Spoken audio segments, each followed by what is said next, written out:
잠언 4장 23절에서 27절 말씀 봉독하겠습니다.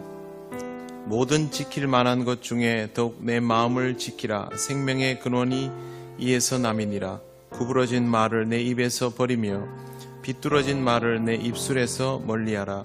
내 눈은 바로 보며 내 눈꺼풀은 내 앞을 곧게 살펴 내 발이 행할 길을 평탄하게 하며 내 모든 길을 든든히 하라.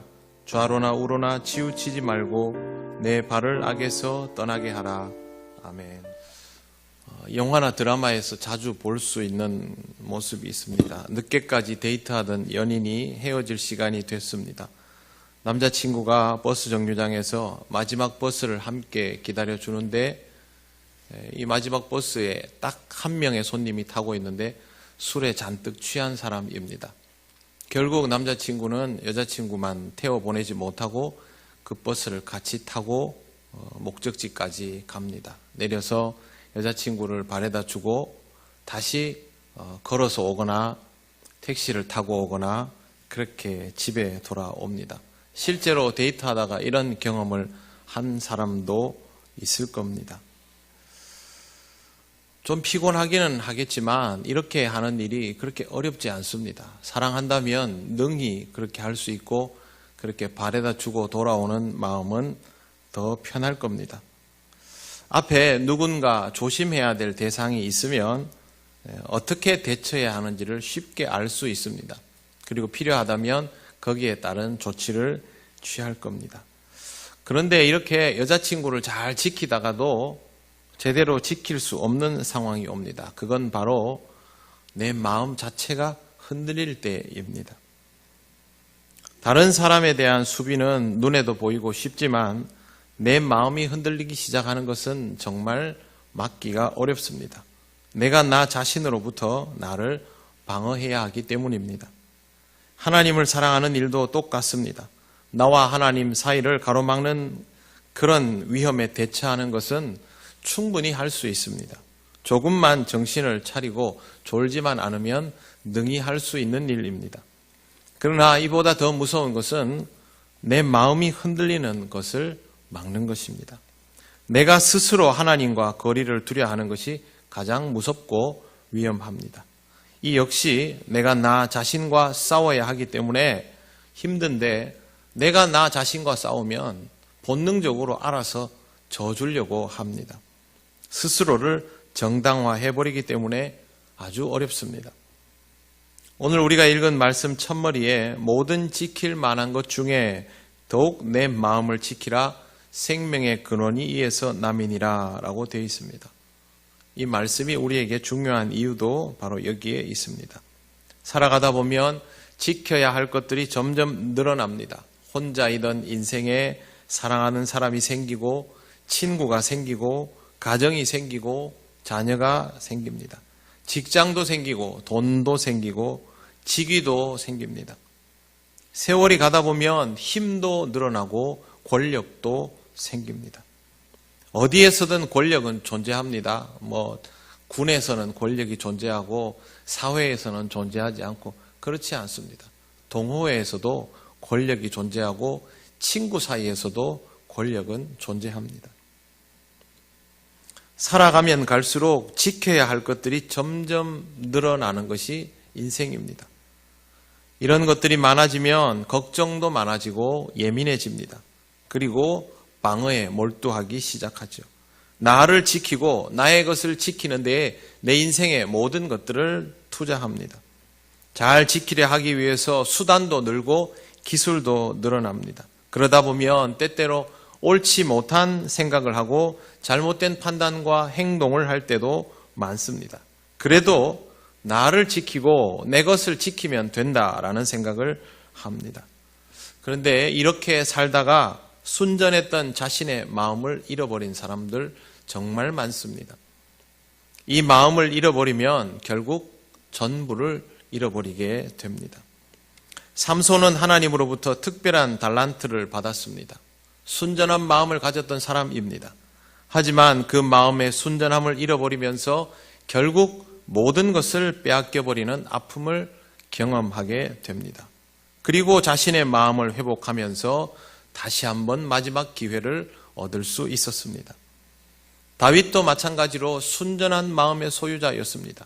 그의 순전했던 마음을 잃어버리니 범죄자가 되었습니다. 남의 아내를 빼앗고 그의 남편을 간접살인하였습니다. 자신의 것을 지키는 것을 넘어서서 자신이 원하는 것을 빼앗는 일까지 서스럼없이 하게 되었습니다. 그리고 훗날 그는 자기 아들이 죽는 것을 직접 경험해야 했고 또 다른 아들에게 자신의 모든 것을 빼앗기는, 지키려고 애썼던 그 많은 것들을 다 빼앗기는 아픔을 경험하며 쫓겨나야 했습니다. 우리는 우리가 지키고 싶어 하는 것들만 지킬 수 있으면 된다고 생각합니다만 마음을 잃어버리면 결국 모든 것을 다 잃어버리게 됩니다. 지킬 만한 수많은 것들 중에서 마음을 순결하게 지켜야 합니다. 다른 거는 다 잃어도 마음만 지킬 수 있다면 모든 것을 다시 원래의 자리로 되돌려 놓을 수 있습니다.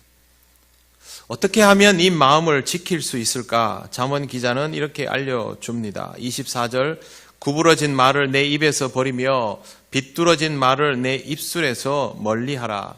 구부러진 말은 사악한 말입니다. 비뚤어진 말도 똑같은 의미입니다.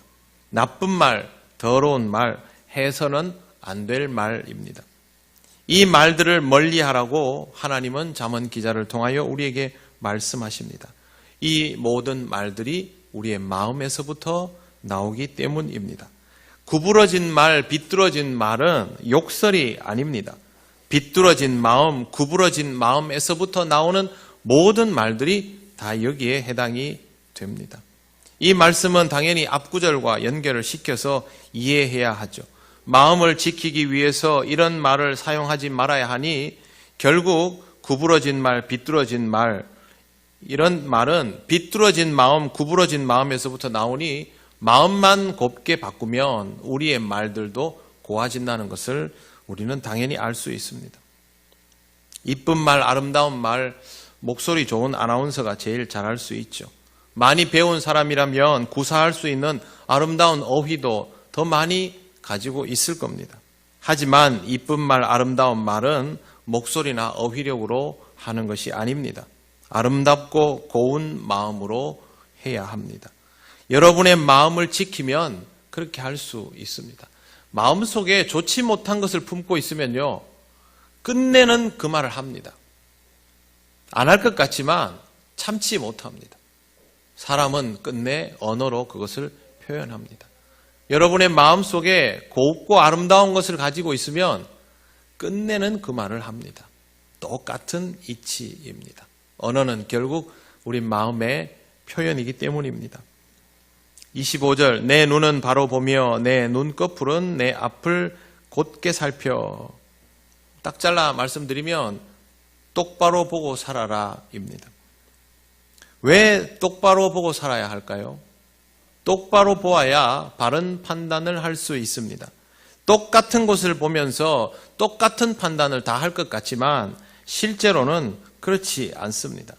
똑같은 것을 보고도 전혀 다른 판단을 하는 것이 사람입니다. 각자가 서 있는 자리가 다르기 때문에 그렇습니다.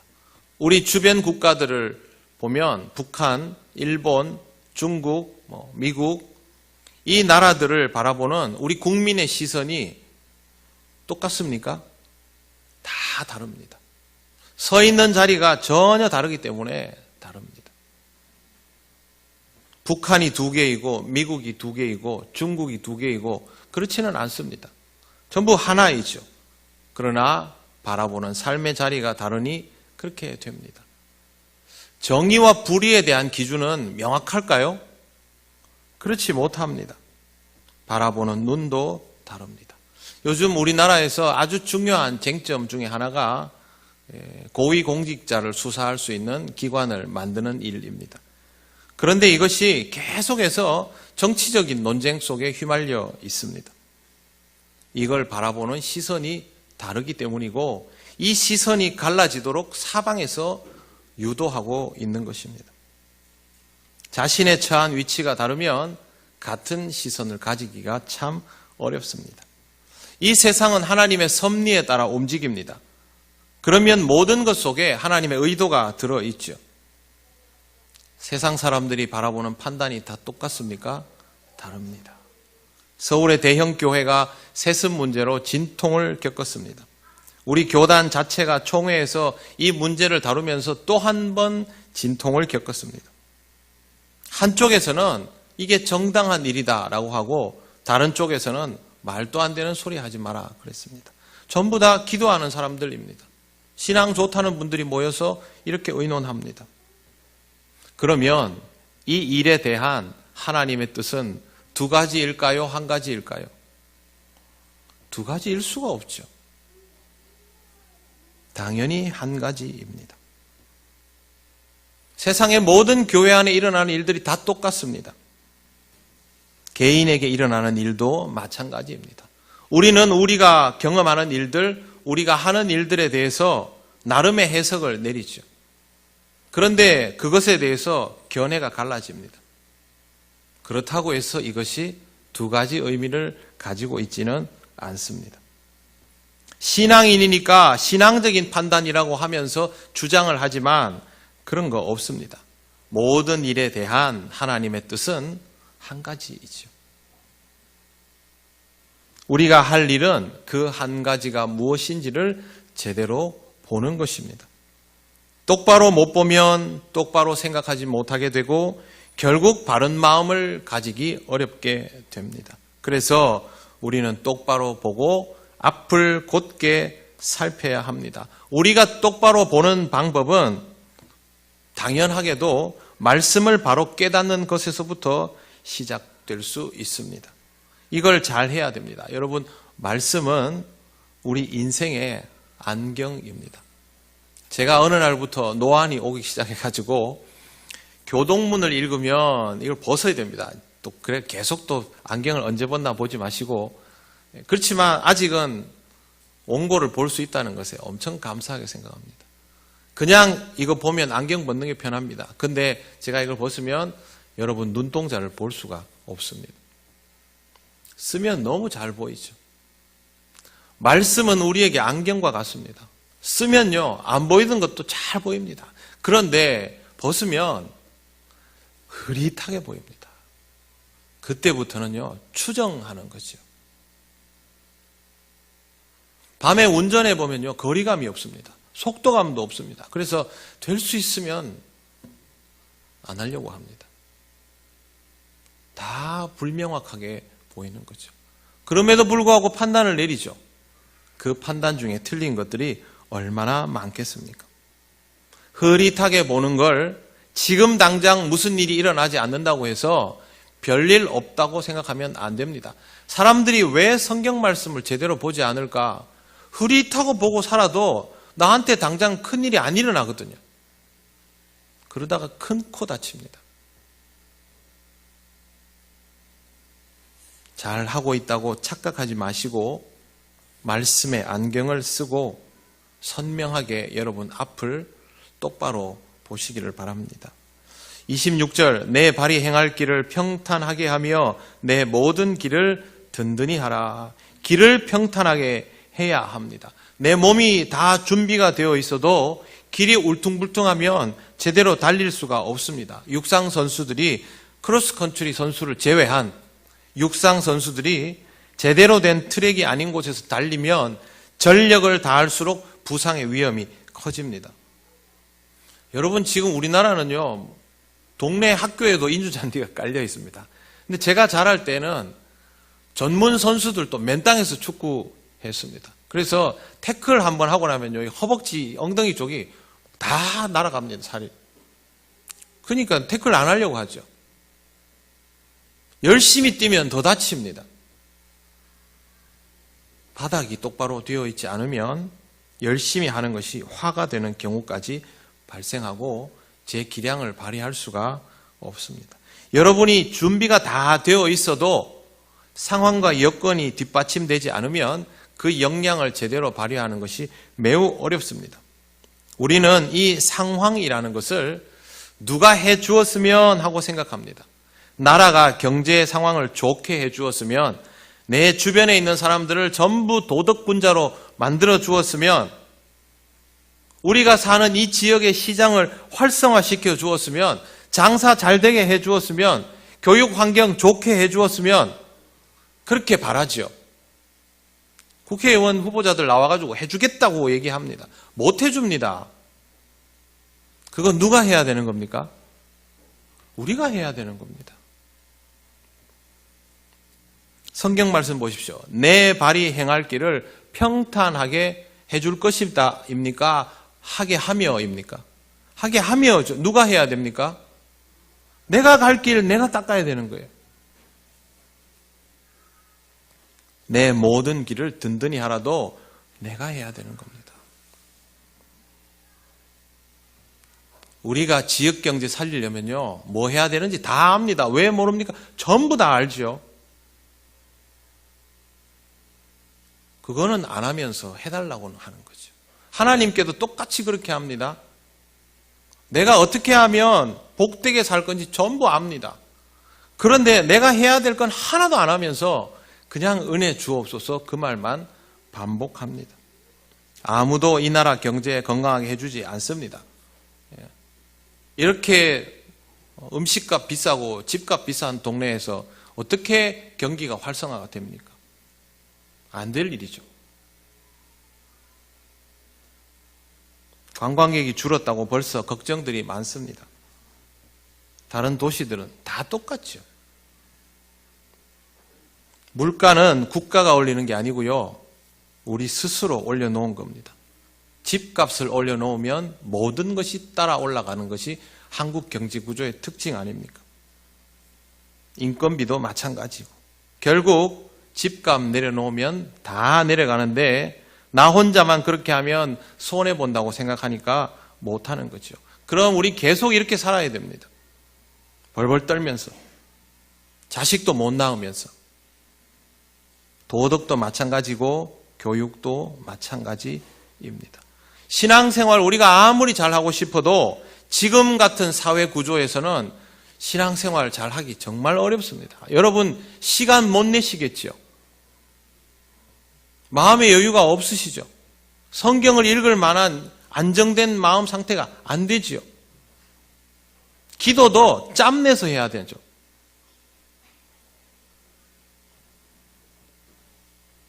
상황을 잘 보시기를 바랍니다. 내가 신앙생활 잘 하고 싶어도요, 매일 술자리에 가야 되는 생활, 매일 늦게 자야 하는 생활, 매일 남과의 경쟁에서 싸워 이겨야 하는 생활, 다른 사람을 밟아야 생존이 가능한 생활, 이런 생활 속에서 계속 살다 보면 신앙생활 못합니다. 주일을 못 쉬면 어떻게 될까요? 결국 신앙생활 제대로 못합니다. 토요일 밤늦게까지 지쳐버리는 삶 마찬가지입니다. 슈퍼맨도 아닌데 어떻게 주일 아침에 맨정신으로 예배를 드릴 수가 있습니까? 이 모든 것들을 잘 생각하셔서 정말 신앙생활을 잘 하고 싶다면 여러분 앞에 이 울퉁불퉁한 길들을 자꾸 평탄 작업을 해 나가시기를 바랍니다. 그러면 여러분들이 컨디션이 안 좋을 때, 슬럼프에 빠졌을 때도 덜 힘들게 그 길을 갈 수 있는 겁니다. 26절 말씀은 바로 그런 의미입니다. 27절, 좌로나 우로나 치우치지 말고 내 발을 악에서 떠나게 하라. 평탄 작업을 다 해도 상황이 끝나는 것이 아닙니다. 운전하다 보면요, 차로를 이용하는 특징이 사람마다 있습니다. 중앙선이 무서운 사람은 이쪽으로 오죠. 중앙선을 겁내지 않은 사람은 중앙선 옆에 붙죠. 중앙선이 무서워서 이쪽으로 오면 누가 무섭습니까? 그 옆에 지나가는 사람이 무섭습니다. 삼복도로 꺾이는 코너 많습니다. 저는 돌다가 옆에 차 오면 제가 그냥 알아서 속도 줄입니다. 왜 그러냐 하면 그냥 차선을 다 먹고 들어옵니다. 본인은 모릅니다. 차로를 다 만들어 놓고 그 안에 다니라고 아무리 얘기하고 나도 그렇게 가겠다고 핸들 딱 붙들고 가도, 심지어 고속도로에서도 달리다 보면 차로를 넘어설 때가 발생합니다. 그럴 수밖에 없는 것이 사람이죠. 우리 기계가 아니니까. 강철로 만든 총도 사격 몇 번 하고 나면요, 앞에 있는 크리크를 수정을 안 하면 삐뚤어져 있습니다. 다시 맞춰야죠.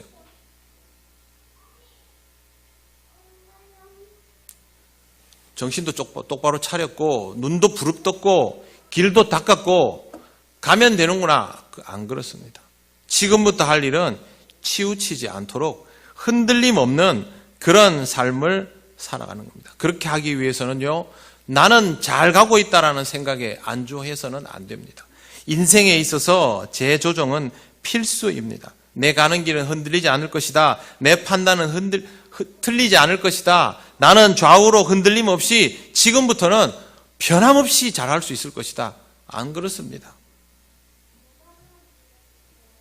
똑바로 가기 위해서 여러분 스스로 몸부림을 쳐야 합니다. 병원에 가서 수술하고 나오면서 난 이제 다시는 아프지 않을 거야. 그래서 이제부터는 병원에 가서 검사할 필요도 없고 진료할 필요도 없어. 그럼 안 아픕니까? 그래도 아픕니다. 똑같습니다. 살아있으면 아픕니다. 살아있으니까 틀립니다. 자꾸만 흔들립니다.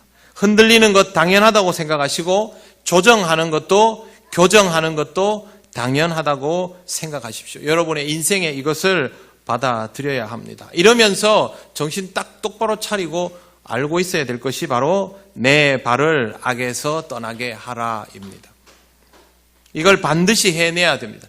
끊임없이 악과의 거리를 두어야 합니다. 다가오면 거리를 벌리고 다가오면 거리를 벌리고 시험에 들지 않도록 늘 깨어 있어야 하는 것입니다. 오얏나무 밑에서 갓근 고쳐 매지 말라라는 말 아시죠? 오얏나무 밑에 가서 갓근 고쳐 매지 않으려면 둘러가든지 완전히 매고 거길 지나가든지 그렇게 할 수밖에 없지요. 결국 우리 자신을 위해서 무언가를 해야 한다는 뜻입니다. 지금 우리는 사순절 한중간에 와 있습니다. 사순절은 그 어느 때보다도 마음을 지키는 훈련을 하기에 가장 좋은 시간입니다. 여러분, 이 기간 동안 어떻게 지내고 계십니까? 혹시 여러분이 집착하는 것들을 지키기 위해서 몸부림치다가 정말로 지켜야 할 여러분의 마음은 놓치고 있는 것은 아닙니까? 방심하지 말고 여러분 자신을 한 번 더 돌아보시기를 바랍니다. 우리 주님은 그렇게 하셨습니다. 사탄의 세 가지 시험을 이기셨고 많은 사람들의 추종을 뒤로하고 기어이 고난의 길을 걸어가셨고 끝내 십자가를 지시면서 죽음으로 그리스도의 마음을 지켜내셨습니다. 이런 주님의 마음이 우리 안에 있으면 우리도 이 마음 지킬 수 있습니다. 너희 안에 이 마음을 품으라 곧 그리스도 예수의 마음이니. 이 사순절을 통하여 더욱 깊은 묵상과 기도의 자리로 나아가시기를 바랍니다. 그리고 여러분 자신을 깊숙이 돌아보시기를 바랍니다. 주님의 마음 이외에는 내 안에 자리할 필요가 없습니다. 주님의 마음 외에는 다 내려놓으시기를 바랍니다. 그러면 여러분의 마음이 순결하게 지켜져 나가는 것을 확인하게 될 것입니다. 어려운 일이 많을수록, 힘든 일이 많을수록, 시험과 유혹이 다가올수록 정신을 똑바로 차리시고 내 마음만은 주님 앞에서 꼭 지켜야 되겠다. 내가 아직 뭘 잘할 수 있는 단계는 아니지만 이 마음만은 지키고 주님과 동행하겠다. 그런 신앙적인 성찰이 사순절 기간 동안 여러분에게 꼭 있으시기를 바랍니다.